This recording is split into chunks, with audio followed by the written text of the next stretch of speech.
le 27 décembre 1979, l'invasion de l'Afghanistan par l'armée soviétique. L'armée soviétique rentre en Afghanistan. Et là, pour l'Occident, c'était inacceptable. Il faut aussi rappeler qu'à l'époque, les analystes de la Rand Corporation, qui est un think tank lié au renseignement américain, pour eux, Khomeini est appuyé par les communistes rentrent en Iran, la menace devient très sérieuse et on est en pleine guerre froide. L'Arabie saoudite, pendant la guerre en Afghanistan, joue un rôle primordial. Il y a eu un accord, c'est-à-dire que les Américains fournissent l'armement, l'Arabie saoudite finance et les troupes suivront. Pour les troupes, on a confié cette tâche à un certain Osama Ben Laden, qui a mobilisé. Et là, l'Arabie saoudite a tenu à ce qu'il y ait des brigades internationales islamiques, comme c'était le cas pendant la guerre civile en Espagne. Et les brigades internationales islamiques ont afflué de toutes parts, financées par les Saoudiens, et la base, l'arrière-base, c'était le Pakistan. Donc, il y a eu cette alliance, et pendant cette phase 79-89, la durée de la guerre en Afghanistan, la géopolitique de l'Arabie saoudite s'est étendue en Asie, et là, elle a démontré le rôle central pour la chute de l'Empire soviétique. On appelait ça l'Empire soviétique. Et le terrain afghan, c'était un terrain qui est très intéressant, analysé sous l'angle de la géopolitique de l'islam. C'est à travers les brigades islamiques internationales qui sont venues de nulle part. Je prends un exemple presque au hasard. Il y a eu environ 4000 Algériens qui ont combattu en Afghanistan. Hélas, ils sont revenus. Seulement, le terrain militaire n'est pas l'unique terrain de la géopolitique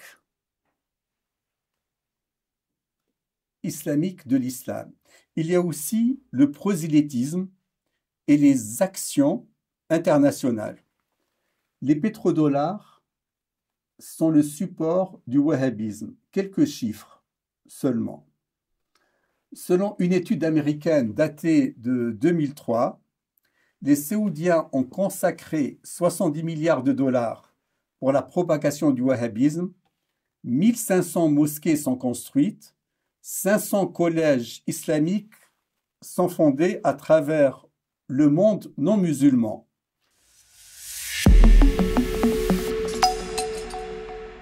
Ce prosélytisme, pour encore mieux l'illustrer, c'est parce que bien sûr en Californie ils ont construit la mosquée Omar, mais c'est très loin de nous. Pour mieux l'illustrer, un exemple aussi pris presque au hasard. Le 10 octobre 1980, tremblement de terre en Algérie. C'était à El Snam. Les aides affluent de beaucoup de pays et je fais remarquer que la diaspora algérienne en France s'est beaucoup mobilisée pour venir en aide aux sinistrés d'El Snam.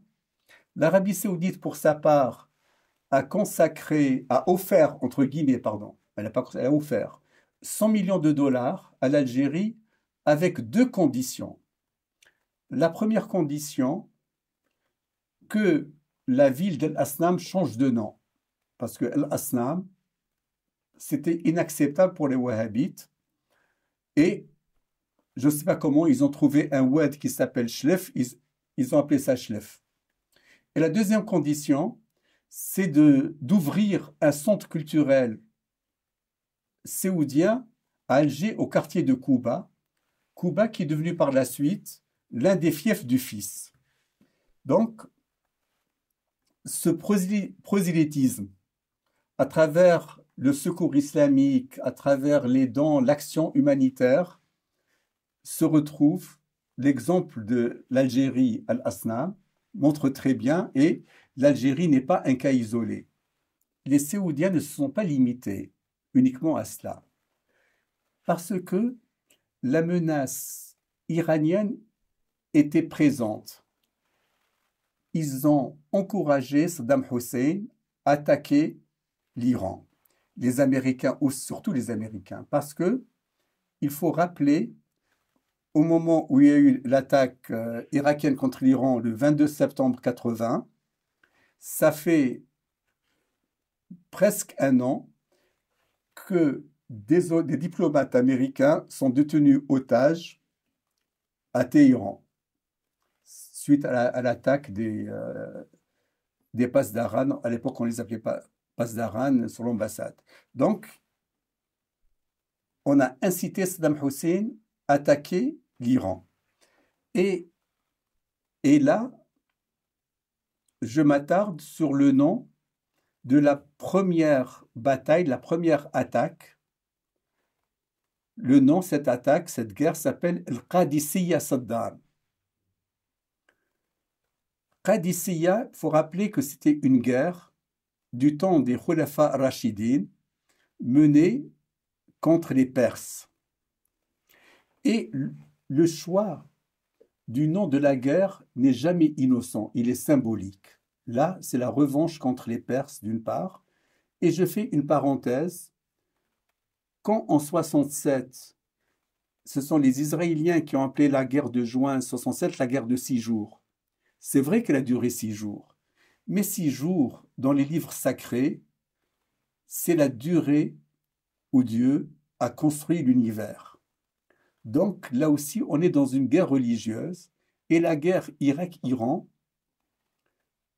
pour les Saoudiens surtout, les Koweïtiens aussi parce qu'ils sont limitrophes, c'était une guerre de survie et aussi une guerre religieuse.